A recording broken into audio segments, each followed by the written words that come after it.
Welcome to the Desert Sanctuary with Carl and Laura Forehand. Often when we have doubts about religion or simply want to ask questions, it can feel like we are wandering out into the desert. We would like to invite you to join our sanctuary, the Desert Sanctuary. We've tried to pick guests that would resonate with and challenge us and our fellow seekers here in the desert. We believe that a key to the journey is to keep asking good questions, and we believe that all stories are sacred. Our hope is that you will find life and healing for your body and mind, and that you will be able to be where you are and be who you are. And now, here is our show.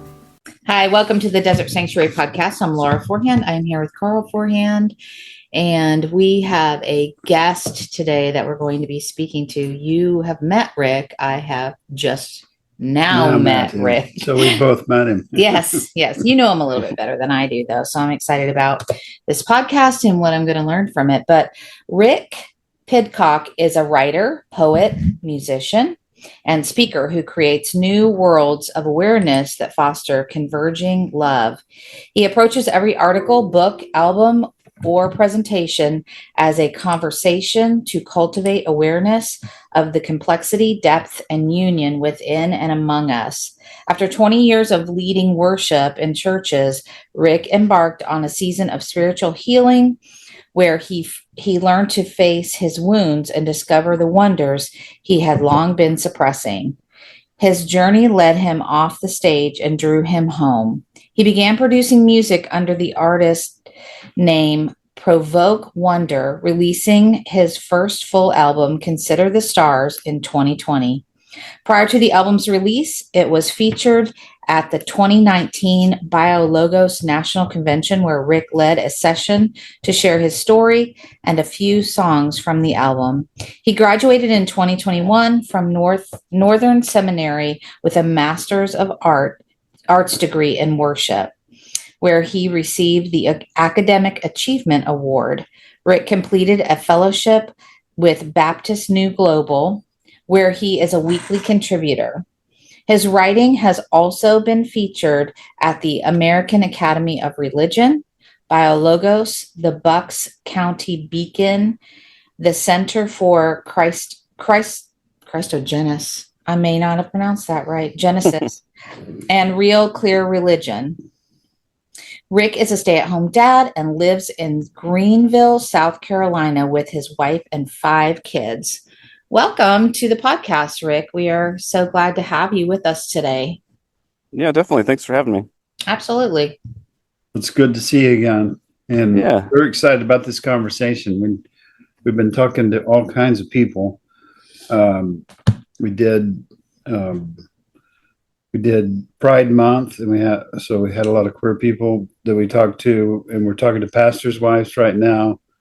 But this is kind of part of a series of podcasters, writers, things like that, people like you. So we're excited. We're excited to have a conversation today. It usually goes pretty fast, and people accuse us of getting too deep, but we'll see. It's all up to you. You're the guy here today, the driver of the bus. So one of the things we talk about a lot and we think is really important is stories. Stories are sacred. That kind of comes from, what's his name that wrote The Shack?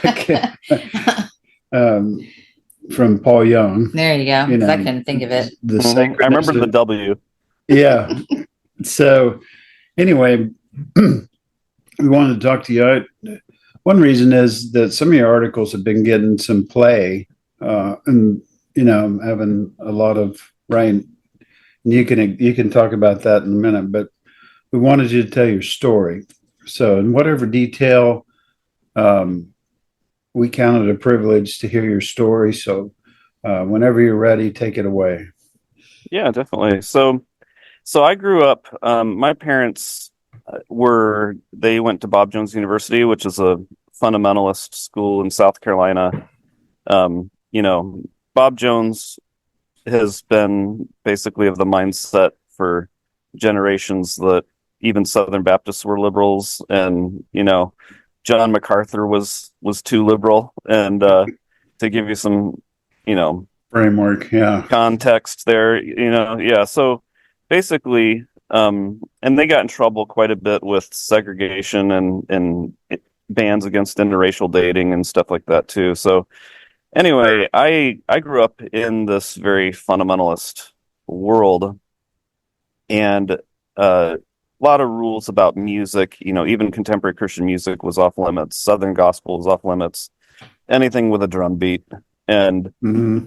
and in the '90s, you had the purity culture going on, and you had a lot of end times fascination with the Y2K coming up, and Christians being convinced the rapture was about to happen, and Bill Clinton was in office, so a lot of fear of the Democrats. Yeah. We tend to think a lot of the QAnon stuff today is brand new, and in a sense, I think Trump has definitely ratcheted up some things. But in the '90s, we were afraid Bill Clinton was going to give us to the UN, and Right. the tribulation was about to come, and all this kind of stuff. So Mm-hmm. it was present back then too. Yeah. Satanic. And then yeah, satanic panic. Yep, all that stuff. So just there's a lot of fear in the air growing up, and I was in an independent Baptist world that the churches all believed you could lose that once you become saved, you're always saved. You can't lose your salvation. But my family believed you could lose your salvation. So on one hand, that brought a lot of insecurity because at any day I thought I'd lost it that day. But on the other hand, it also planted within me this willingness to question the script around me. And that would eventually come to serve me well. So 2000, I went to Bob Jones myself because that was the only place I was allowed to go, and got a degree in Bible. And then we got married and moved out to Denver, Colorado to help start a church. And we were there. I was leading worship. We were out there for 7 years, and the pastor ended up getting divorced because he was being abusive to his wife, and she finally had enough. And so there was a lot of pain surrounding that because we ended up having to lose our church congregation, our community over that. And I was in the cleaning industry, so I lost a lot of customers then because a lot of them were based in the church. And so we were in a pretty financially difficult situation. We ended up having a couple kids. We had one out there, and we're pregnant with the second one, and so we decided then to call it a chapter in our lives and move back home to South Carolina, where my family was. So we lived here, and I was doing the cleaning industry again, and really wanted to be hired by a church. And I was volunteer leading worship at a mega church here in town, and that was going really well. I loved it, really enjoyed it.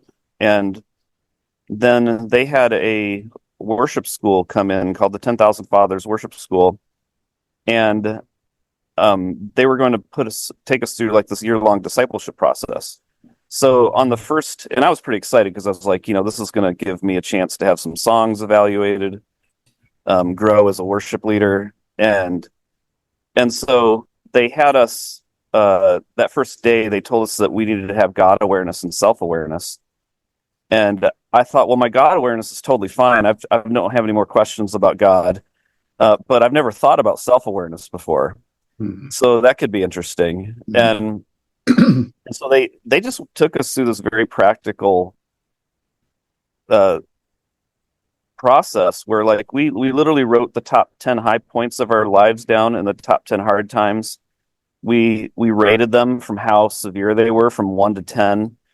We put them on a timeline of our lives, and then just like looking at this sheet of paper, I started to realize that night that I had no idea how hurt I was. A lot of my high points seemed trivial, and a lot of my hard times were just so intense. And abuse and things like that. And so I just broke down, and basically over the next year, I I just went through the process. We had to start reading. We met weekly, and we were reading books by authors I had never read before, like Dallas Willard or N.T. Wright, who I thought was a heretic. Yeah, of Um, course. Yeah. the one that spoke to me the most was Henry Nouwen, Mhm. and then also we worked our way up to Richard Rohr with Falling Upward. Mhm. And so that was a real weird process for me because, like, one, I was experiencing a lot of healing through self-awareness, but I was also like the healing was undeniable, but it was through people in interacting with teaching that I thought was heretical. And so that implanted, so as my self-awareness grew, my God awareness began to have some holes, Some began to issues. shake. Yeah. But I still wanted to be hired by a church. The cleaning industry was wearing my body down, and I just knew I had shingles, stress-induced shingles at age 35. I knew this was not going to be a long, like it I couldn't last, and I was struggling. We had 5 kids now at this point, Mhm. and we're making like 30 grand and have no idea where the next job is coming from that might be $100 job, like Mhm. this stuff was just, it was so intense for me. And so after I graduated from the worship school, I decided to start applying to churches and to try to get a full-time job because that's what I was really good at. And um, and churches were just they were putting me in like their top 2 or 3 candidates, but then they would go with someone else because I was either in a church planting role before or in a volunteer position, and they wanted someone who had been full-time employed by a church. And Mhm. and so they just weren't respecting my resume. And I finally had one where the pastor said, he said all the elders like unanimously stood up and said, this is the guy, this is who we want. It was a $70,000 job. We had never seen that kind of money in our lives. Mhm. It was the dream situation for me. And then like a week later, we were planning on moving within a month or so, and then a week later, he called me back and he said that they hired a consultant, and the consultant is concerned about my resume, and they had promised their church they would find someone who had been in the lead chair for 5 years before, and Mhm. because that wasn't me, they needed to reopen the interview process for other Mhm. people. Wow. So I just when that email came down, I was in the middle of cleaning an abandoned grocery store, and all these toilets were just black inside, and I was scrubbing them, and I get this email, and I'm just like, you got to be kidding me. And so I was pretty ticked at that point and just pretty hopeless. So over the next month, I really began to die to my need to be hired by a church. I had no idea what that meant for my career. Um, and when I died to that need to be hired by a church, I felt free to explore the questions that I had been suppressing Mhm. Yeah. that had been coming up through my spiritual healing. Mm. Yeah. And do you feel like that need to be accepted by a church was connected to just a basic need to be accepted? I mean, Yeah, definitely. yeah, and that I think sometimes we with religious institutions that's what we struggle with is that they're supposed to be accepting and loving, and we want them to realize our strengths and do what any good friend or good family member or good person would do, but sometimes they're extremely judgmental and not accepting of us the way we are, right? Yeah, and there's so much tied into that because like for one, like we needed to financially survive. So Yeah. there's a financial side of it. This economy is hard to survive in these days, and especially with 5 kids on a janitor salary, and like and so there's that, and then there's also there's also like people in the janitorial industry, especially like they're so looked down on in society in general. It's like a class thing. Yeah. And And so you're already feeling this wound that nobody respects you. You're the toilet cleaner. Mm-hmm. And so you're feeling some of those wounds too. And because you're the janitor, you're allowed access to everywhere in these buildings. So you're around all the powerful people. But you're never taken seriously. Mm. But you notice things. You notice how they operate. You notice how they treat people. You notice how they look at people. Mm-hmm. And so there's that side of it too. And so there's a lot of like very practical, I need to survive and I need to figure out my finances, but also a lot of personal identity stuff too with people looking down on you. Yeah. Mm. So I want you to go on with your story, but what's my question is, you said, when you died, did this need to be accepted? And then you started asking questions, the ones you wanted to ask. Most of us find when we do that, there's another identity crisis, like, who am I now? Mm. Mm-hmm. I, I'm a worship leader. I know it. I'm qualified. I'm good, but they don't accept me. But now, if I start asking questions, that's going to separate me from the religious institution. And so now, who am I without that?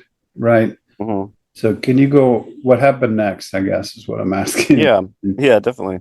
So um, I basically the healing journey that I went on, it it opened me up to be present with myself, regardless of my context.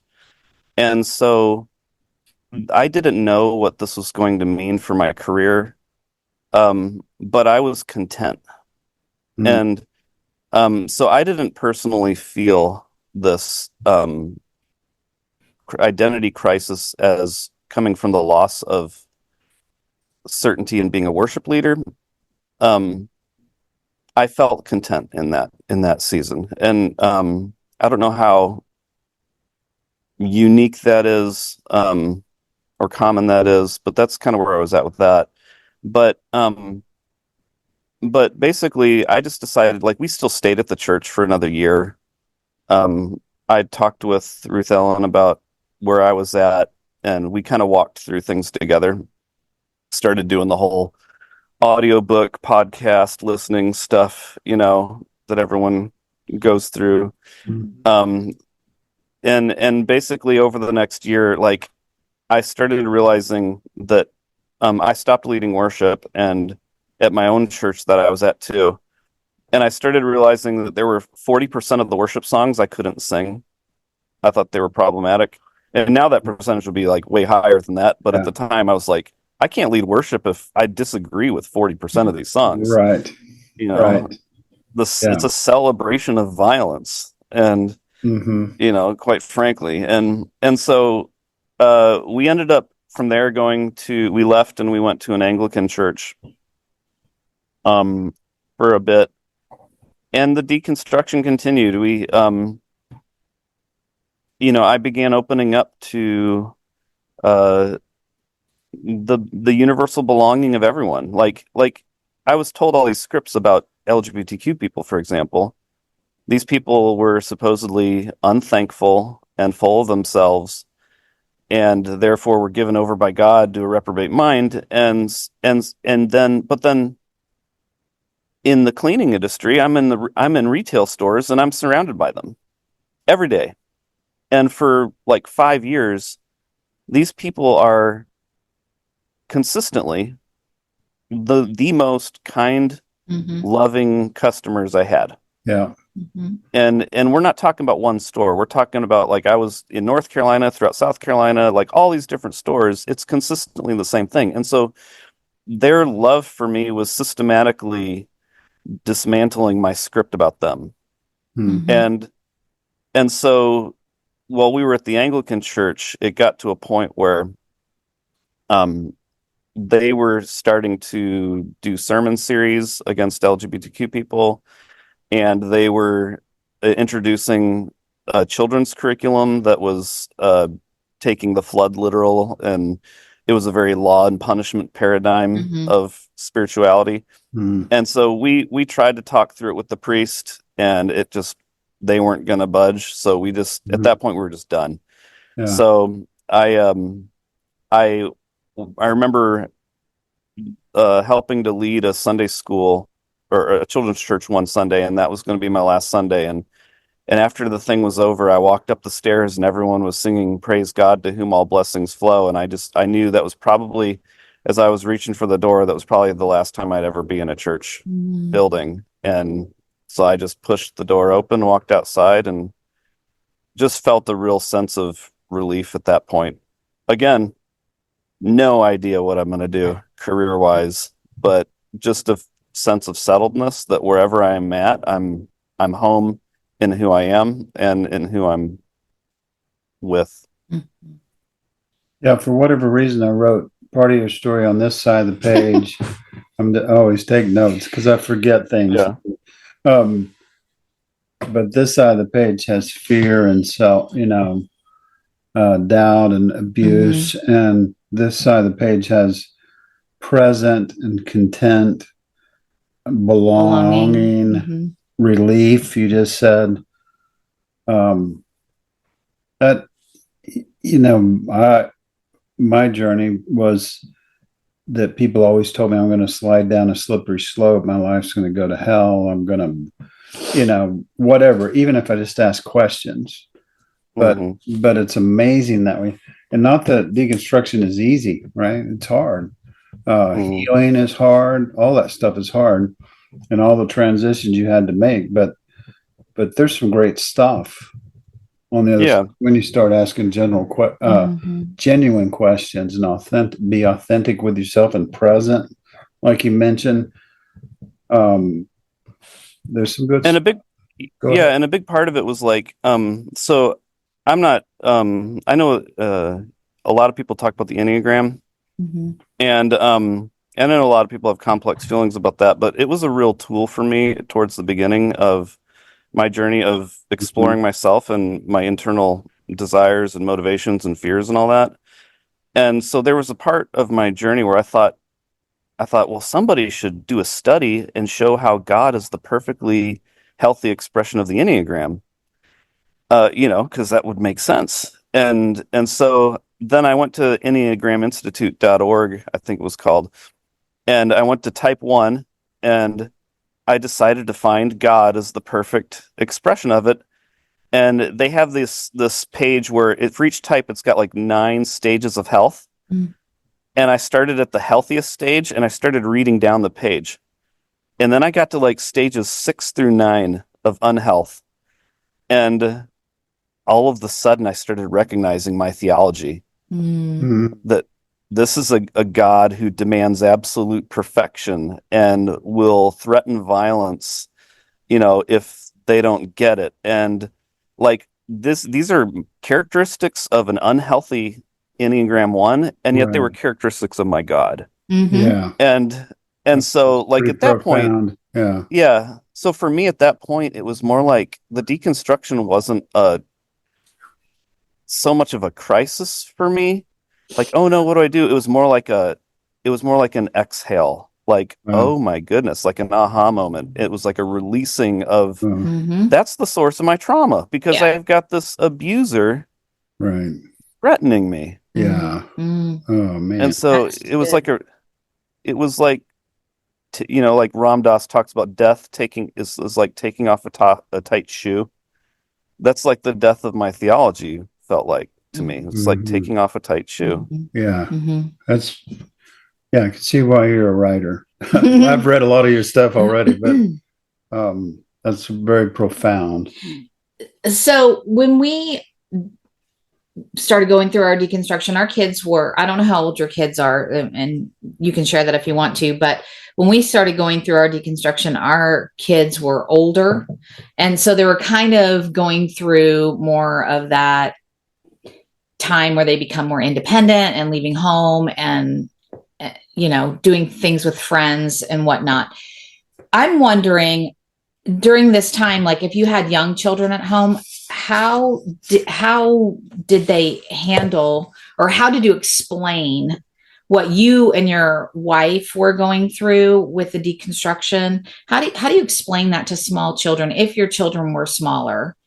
Yeah. So at the initial time, now they're like 6 to 14. So initially they were like 0 to 6 or Uh-huh. so, somewhere in there. Um, or 8, I don't remember.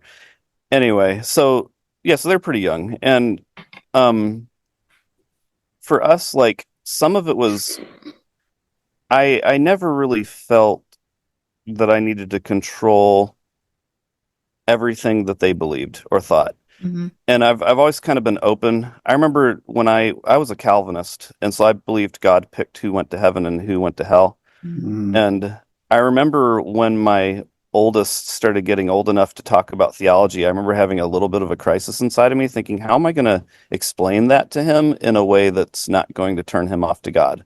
Yeah. It's interesting. That was my fear that Yeah. a child would actually be turned off by that. Yeah. But anyway, as our journey got to a point, like one of the first things that happened with us was a change in our idea of discipline. Mm-hmm. And so like our oldest 2 kids we spanked. And as our theology changed and we went away from this retributive violent punishment paradigm, we felt really bad about that. And so at first it looked more like apologizing to our kids for spanking them and saying we don't know how to discipline Mm-hmm. and just being honest with them. We don't know what healthy parenting looks like moving forward. We're rethinking everything and we just want to be honest about that. Can I ask how old your kids were at that point when had that conversation with them? Yeah, so that would have been they would have been like 7 and 5 were the 2 that we were spanking at that point. Mm-hmm. And then the younger 3, they don't even remember ever being spanked. So yeah, they have no memories of that. And I think that's so important, because we've had to go back and have some apology conversations with our kids too. And I just think that's so important for people to hear, because there can be this sense of guilt, especially as you're deconstructing and your thoughts and ideas are changing, and like realizing that corporal punishment is not the way to go. So I think it's important that you mentioned that there were 5 and 7, because you can have those conversations with even 5 and 7-year-olds. And I really think there is appreciation. Like, I know that our kids, even though we've apologized, they've been so gracious to us. But there's also healing that takes place when you can do that with your children. Mm-hmm. Yeah. And it's not a one-time conversation that happened that one day. Like, even last week, it comes up. The older kids tell the younger kids, you have no idea what it was like to get spanked. Mm-hmm. And you have to give them space to like openly talk about that. That's right. Yep. Yeah, that's good. Yep. Very good. Another part of it was like being okay as their curiosity grew. So like we started opening up to science. And so one of the big questions that comes up is just practically, how did the dinosaurs die? Mm-hmm. Did they die in a meteor or did they die in the flood? Mm-hmm. And it's like my oldest kid was like, I don't understand. If they died in a meteor, how did they die in the flood? And so like in that moment, just like being okay with him not necessarily touting the exact story of modern science, but just letting him wrestle through his questions. I think that's so. Yeah, go ahead. I'm sorry. Yeah. So just letting him wrestle through that, and maybe like, hey, let's watch some videos of how this happened, and then it's like, oh, so the flood never happened. He can come to that. Yeah, I think that's so beautiful, because you are just opening the door for critical thinking, and I think at least somehow we did that with our kids. I really don't know how, because I feel like we were in church most of their lives, where you're saying this is the absolute truth, and you're saying that because somebody told you it was the absolute truth. And so I love that you're just opening up that curiosity and critical thinking. I just think that's so important for kids. And I, as a teacher, really think that's important for kids. Yeah. So let's talk about your writing a little bit. And I want to lead into this with the story, if that's okay. Yeah. My wife, or your wife, went back to work eventually, and you can tell that story if you want to or not. I know you take some heat for that. Yeah. When you're That's so crazy. Which is but I experienced something, Sunday my niece was here with her partner. She stayed a half a day or so with us, then her Jeep wouldn't start when she was taking off, and she was raised by my brother, who fixes all his own stuff, and he's taught her how to do that. So I had a stroke a couple years ago. I can't do physically what I used to be able to do. So Laura took the jumper cables out to her. And that wasn't it.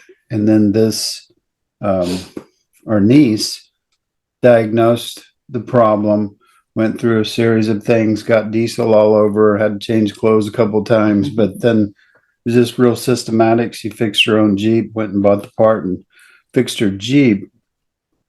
And then the ironic thing that happened, I don't know if that's the right word, you can correct me, but is during that time when she was out fixing her own Jeep, was when the announcement was made that Biden was endorsing Kamala Harris to take over the presidential race at almost the exact same time.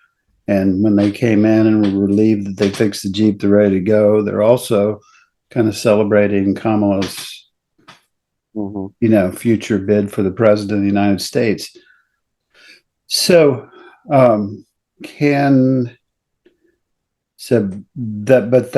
is that when you went back to writing, or was writing new to you?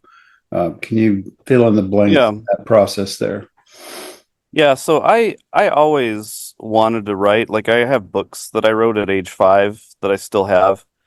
Wrote a number of really long, multiple hundreds page books in high school, so blogged some. As a Calvinist, I took that blog down because it was a lot of rough stuff in there. Yeah. And but basically, like, I really wanted, so I've always wanted to write, and I've always written music and stuff too. But when I was in the cleaning industry, I was so busy that I didn't have much time for it. And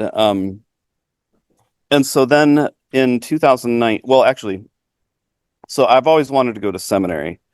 And so for part of after my deconstruction, when I got to the point where I didn't have any answers for anything really, I had an opportunity to go to seminary. And so I did. And so a lot of my writing then was for class. And I basically just went in with the mindset that I was going to be honest with my teachers about where I was at and however that would affect my grades. And it was a great opportunity. I was made aware of a lot of different people that I would have never known. Like, I never heard of liberation theology. Never read Black women, never read, queer people before, none of that. And so I was introduced to a lot of that stuff in seminary. And so that was really a great opportunity to get to learn from my neighbors and stuff. So, and a lot of my writing was focused there. And then in 2019, my van broke down, and I had no money to fix it. It was November, and I was like, what in the world am I going to do here for a career, even, and so Ruth Ellen has a degree in interior design, and we were talking about it, and we were like, what if she actually went and tried to get an interior design job, and then I could become a stay-at-home dad and focus on my writing. And within like a week or two, she got an offer for a full-time job that was going to make way more than I was ever going to make in the cleaning industry. And so I told my customers, I'm calling it a day. Gave him a notice, and then in December of 2019, I came home and became a stay-at-home dad. So and that's what I've been doing ever since. So yeah, basically over the next 6 months, I started blogging a bit more. I was sharing them on Facebook. I I posted one in the Water to Wine group that we were in, Mm-hmm. and and somebody from Baptist News Global saw it and liked it and said, "Would you mind if we publish this?" And so I said, "Sure." And so they published it, and then I was like, "Hey, I got another idea. Would you be interested in that?" And they said, "Sure." So offered that, and then it just kind of went from there. I eventually did the fellowship there, and then now I'm doing a piece every week basically with them. So Mm-hmm. Yeah, what I appreciate about your writing is it's not necessarily mean spirited. It is, exposing things that are probably embarrassing for the people that did it. But as abuse survivors say, if you didn't want people to talk about it, you shouldn't have done it. And yeah. but yours, I don't sense yours as mean spirited, but they're very thorough. And I enjoy reading what you write. It's not the same way I write. I write much shorter and Mm-hmm. more like daily devotional kind of thing. Yours are very much like a reporter, and I love them. So I'm a big fan. Well, thanks. Talk about maybe some recent ones that were big for you that you enjoyed writing or whatever you want to talk about there. Yeah, so this year there's been a number of interesting controversies that have are kind of woven together. So one, you may remember there's a pastor in Texas named Josh Howerton Mm-hmm. who was telling sexually coercive jokes from the pulpit and telling women like that your husband, you need to submit to your husband as he tells you where to stand, what to wear, and what to do on his wedding night. Yeah. Mm-hmm. And so I wrote a few articles about him because he kept on going with it and was doubling down and stuff. Sure. And that eventually led to a conference. The biggest article of the year so far has been this Stronger Men's Conference in Mm-hmm. Missouri. And like Senator Josh Hawley was there, Harrison Butker was there, the kicker for the Chiefs, Yeah. and that had some controversies. Harrison And like, Butthead. I call him Harrison yeah. Butthead. Yeah. Yeah, so like all of this they've got it's very militaristic. Mark Driscoll was there, the abusive pastor, and he got all hot and bothered about this guy who put a sword down his mouth and climbed a pole, and he said it was like this homosexual pole dancing type stuff. So he was all mad. He gets kicked off the stage by the organization, organizer of the thing. And so I wrote an article about that, and that was the biggest one that happened this year. Just basically exposing like the this Mojo Dojo Casa Church mindset of these men, Mm-hmm. Yeah. And but like adjacent to that was this Harrison Butker stuff. Mm-hmm. And Harrison Butker, he's telling these women who are graduating at Benedictine College that they need to be they need to stay at home, and like his wife, supposedly her life began when she met him and converted to his religion and became his homemaker. And that got into a whole world that I was totally unfamiliar with about this traditional Latin Mass Catholicism stuff, where like they've got military training stuff going on. Timothy McVeigh met with one of their priests before the Oklahoma City bombing the night before. There was an FBI investigation into these guys that Senator Josh Hawley and Representative Jim Johnson shut down because of freedom of religion. And so that was a big thing. And then like my piece today that just came out, again, connected with that, come to find out JD Vance, the vice presidential candidate for Trump, he's in with these traditional Latin Mass Catholic guys. Same guys, yeah. But he's also backed by these billionaires, who are, there's a billionaire, Peter Thiel, who's the founder of PayPal, and he's talking against, he's saying like freedom and democracy are incompatible. He's complaining about how women being given the right to vote in the 1920s has hurt democracy. Mm. And then he gives, who's the politician that he supports? It's J.D. Vance. He gave the largest donation in U.S. history to a Senate campaign, to J.D. Vance's campaign. Mm. And so there's just like some of these like really wild stories that you're starting to see a lot of these connections between these power players, and it's all a crazy combination of money and religion working together. Yeah.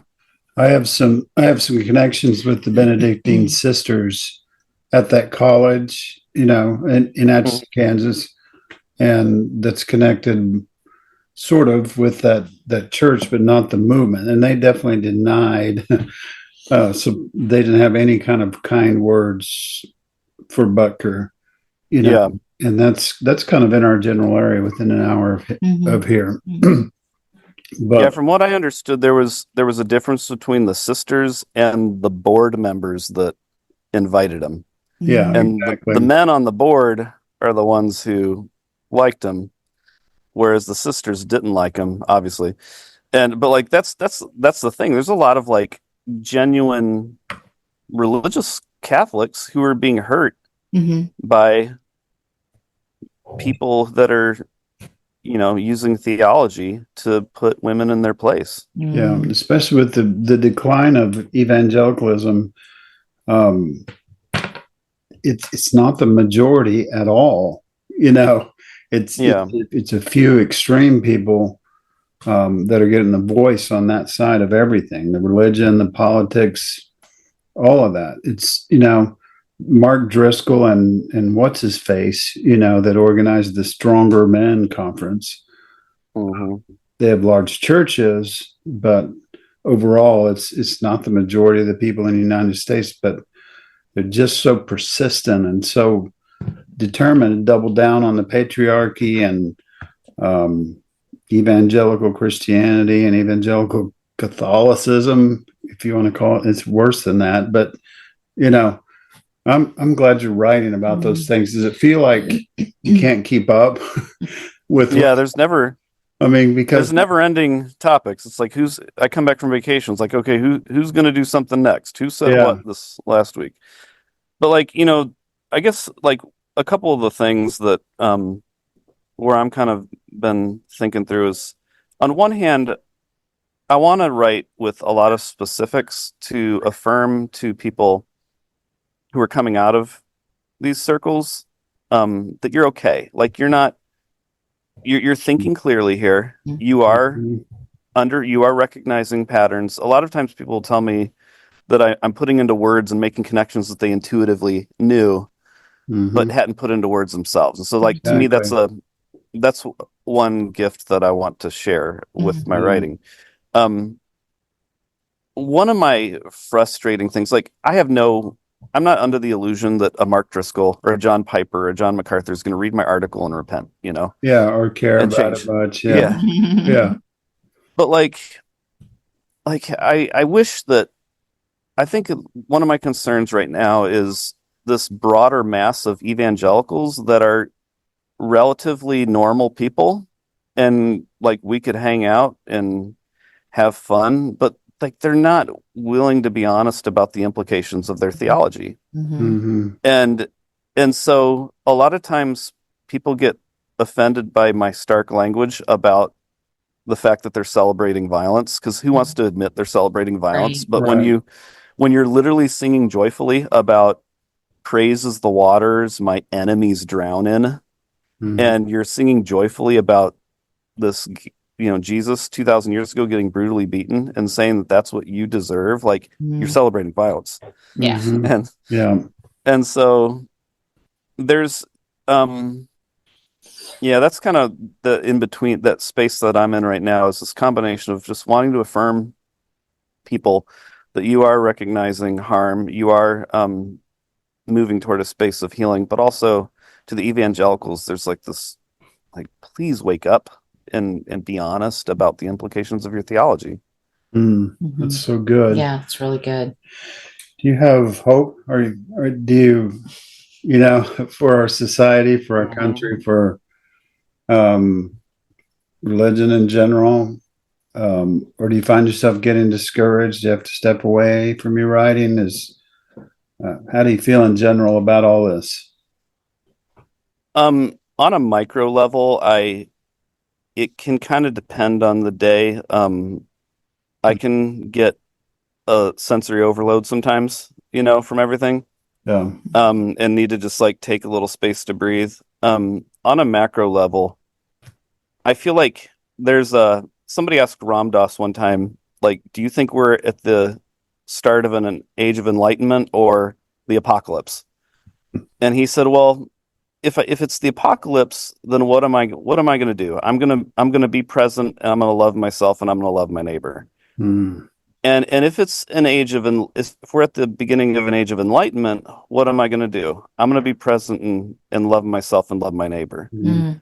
And so I think that's kind of where I'm at, is maybe the future is open. It could go one way or the other at any moment, but in either case, what else could I do but be present and love? Yeah. Mm-hmm. Yeah, I'd love to see that in an article because it just gave me goosebumps when you said that. It's very profound Mm-hmm. because Laura and I, honestly, in the past few weeks are asking those same kind of questions. How much do we want to engage out there? Instead, the focus should be what am I doing personally, Mm-hmm. and how do I treat my neighbor, just like you Mm-hmm. said, Mm. right? Oh boy. Hey, I read on your bio that you had written a children's book. Yeah, so I did, and then we were about to release it, and um I had some formatting issues with Amazon because I just was going to do an Amazon thing, Yep. and then my wife ended up getting diagnosed with cancer, Oh, okay. and which was a 2-year process within this whole thing. So I shelved it, and that's kind of where it's at right now. Yeah. I've got an Amazon printout sitting up in my uh room upstairs, and that's about where it's at. So Mm-hmm. And it's Yeah. called What If? So that has me super intrigued. yeah, it's kind of funny. It's based on a true story. So when my kids were 2, 4, and 6, we decided to do a joint birthday party for them, and we did a pirate and pixie party, and did it outside, and had the yard made up like a Peter Pan Neverland type thing. Yeah. Yeah. And so like we're doing the party and everything's going great. And then a few hours in, my mom just says, I can't believe the party hasn't been ruined. And I looked at her and like, what in the world? And she goes, it seems like at any minute it's about to storm, and we're all going to get rained out and everything. And I looked up at the sky, and it was perfectly clear blue. There Mm. wasn't a cloud in the Mm. sky. And I looked back at my mom, and then I realized, I said, Mom, you're wearing sunglasses. Mm. Jaw just dropped. And she realized that for the past 2 hours, she was so afraid that the Mm. party was about to end and everything was about to get ruined, when it was really the lenses she was looking at her world Oh, through. wow. Wow. That's so And profound. Yeah. yeah, and so like for me, so what I did was I actually asked her, I said, could I look through your glasses? And so I put them on and I looked up at the sky, and it looked like storm clouds were brewing. Yeah. And it just dawned on me in that moment, like so much of the fear that I had before, of the rapture's about to happen. Bill Uh-huh. Clinton's going to give us over to the United Nations. These man-eating, man-sized locusts are going to come start biting us. We're going to get our heads chopped off. Mhm. Hell, eternal hell. Like all of that was the lenses I was looking at my world through. And if I just Mm. took off my glasses, Mm. like I could actually be present with the people that are here. Yeah. Mm. It reminds me of John Lennon, imagine, Mhm. those kind of things. Yeah. Imagine there's no hunger, and things Yeah. like that. Well, as a teacher, that would be an amazing book to have in my classroom. Just Yeah. say. Yeah. So it's on the docket. I need to get back to it. My wife is cancer free now, thankfully. Wonderful. yeah. So it's in the back of my mind to revisit that. Yeah, good thing. Awesome. If the damn preachers had stopped, doing stupid stuff Yeah, and having, exactly. sexually assaulting people and things like that, you'd have time to write your children's book Yeah, Or get it published or get it anyway. yeah. finished. It's already written, and she did all the artwork for it too. And that was actually when we were listening to all the audiobooks and the podcasts during the deconstruction. And that was when she was working on what we were listening to while she was working on the art and stuff. So Yeah, yeah, pretty awesome. Yeah. Um, so we always ask people this, we never prepare them for it. But we have a question that we like to ask. If you had a billboard that everybody could see, your writing gets a lot of traction and goes places. But if everyone in the world could see your billboard, what would you put on your billboard? Laura says it can be as long as you want. Yeah. Some people are going to reckon to each other if it's too long. But Yeah. what would you say? What do you want to say to the world? What would be your billboard? I think it would have something to do with being present and be present and love yourself. Because